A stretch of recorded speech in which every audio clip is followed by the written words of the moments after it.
With just 3 weeks left in the regular season, here's how it looks when it comes to the postseason.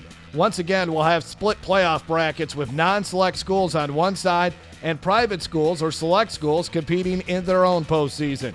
Class 5A, the top seed is Destrehan, as they are a perfect 7-0. The Wildcats, led by head coach Stephen Robichaux, have quality wins over John Ehret, Hahnville, and Central Lafourche. The Wildcats have been led this season by wide receiver Michael Young, running back Christian Mosley, and Jay Stroud on the defensive line. Sanoma is the second seed. We'll have the Gators on the Cox 4 game of the week next week when they take on the Broadmoor Bucks. Sanoma is also 7-0 with quality wins over Live Oak and Lutcher. In our viewing area, Landry Walker, Live Oak, and Zachary are all in position to host a first-round playoff game in Class 5A. Live Oak and Zachary play each other tonight. Live Oak visits Scotlandville next week and finishes the regular season against Central. The one-loss Walker Wildcats are a 19 seed and need a couple more wins to lock up a home playoff game. The same can be said for Acadiana and Como. The Central Wildcats come into tonight's game with a power rating of 22, and Denham Springs is at 28, meaning both teams will probably have to win at least 2 more times in order to get into 5A playoffs. Let's look at the 4A playoffs. Neville, which has won 31 straight games, is the top seed. The second seed is Edna Carr. McDonough, 35, would be the 4 seed if the playoffs started today. The Cougars and Ron Eagles will finish the regular season playing each other. The Karen Crow Golden Bears are in line to host a first-round playoff game, but they still have a couple of tough regular season games left as they visit Turlings Catholic and Beauchene. The Rain Wolves have had a nice season as they are 6-1 and have a chance to finish the regular season at 9-1.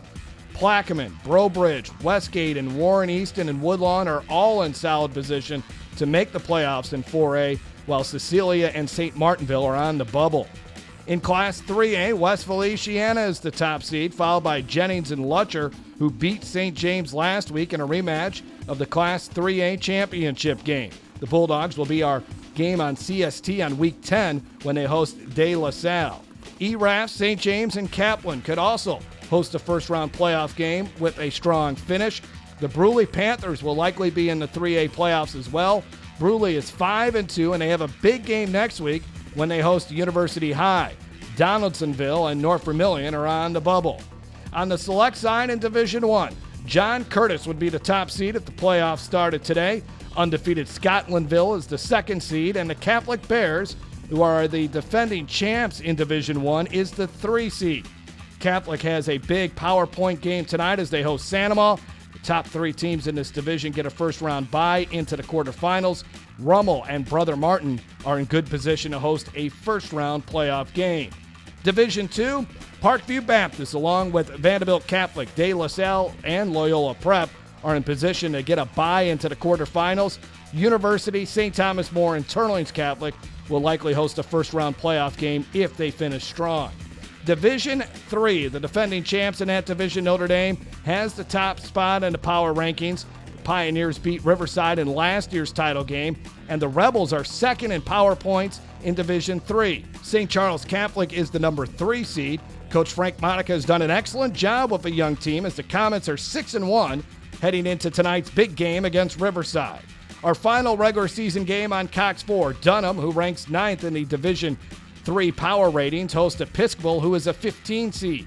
Neil Weiner's Tigers are 7-0 heading into tonight's huge game against Madison Prep, while Episcopal is 5-2 and finished the regular season with 2 tough games, at Madison Prep and then at Dunham on the Cox 4 game of the week.